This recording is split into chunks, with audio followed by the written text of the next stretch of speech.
Aşağı bölgeye gidiyoruz. Enes de yanımızda. Sönen yerde bir bak çilo dediğimiz odun var. Oh. Evet.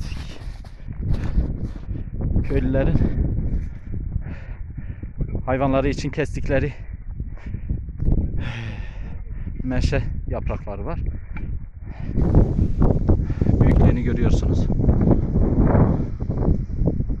30 dönüm kadar. Belki daha fazla. Şu anda köylüler müdahale halinde.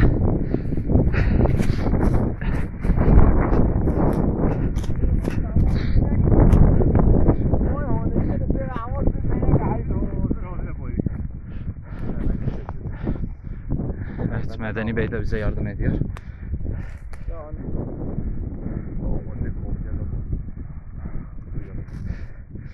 Şu anda ormanın içinden ses geliyor.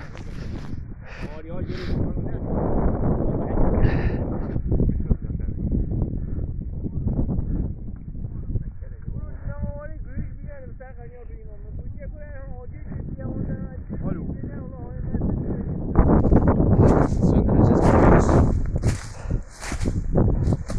Yaklaşamıyoruz yangına. Özellikle ormanın sık olduğu bölgelerde yangına yaklaşmak mümkün olmuyor. Şu anda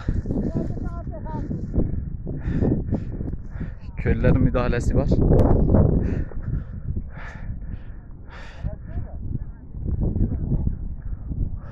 ...30-40 dönüm yanmış durumda. Aşağı bölgelerde daha fazla dumanlaşmaya başlıyor.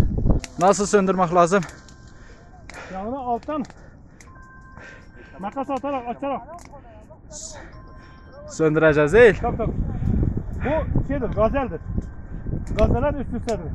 Su vurduğu zaman alttan tekrar yanar. Onun için açacaksın.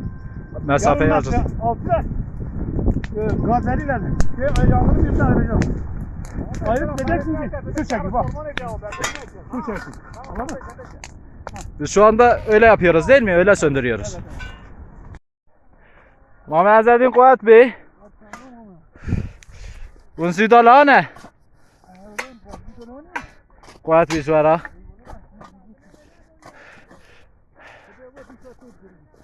Çerköy Ocaklı Mezrası gençleri 15 ile 50-60 yaşına kadar insanlar var. Uğur, çoktandır buradasın. Yarım saat oldu. Yarım saat. Bak bak.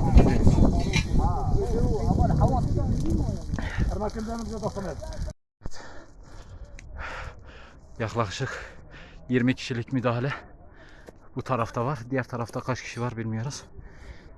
Arada yol var. Evet Ergin abi. Buyurun. Şu anda hiçbir şey yapamıyoruz. Hiçbir şey. Sadece yolu kestik. Şu anda ormanın yanmasını seyrediyoruz. Başka hiçbir şey yapamıyoruz. Rüzgardan dolayı rüzgar bize doğru geliyor. Önünü kestik. Ateşlere bak.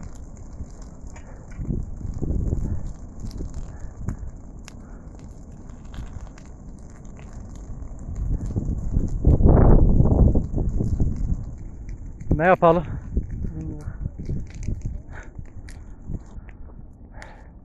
Söndürüyoruz. Söndürdükçe harlanıp tekrar önümüze çıkıyor. Ormanın içine giremiyoruz dumandan.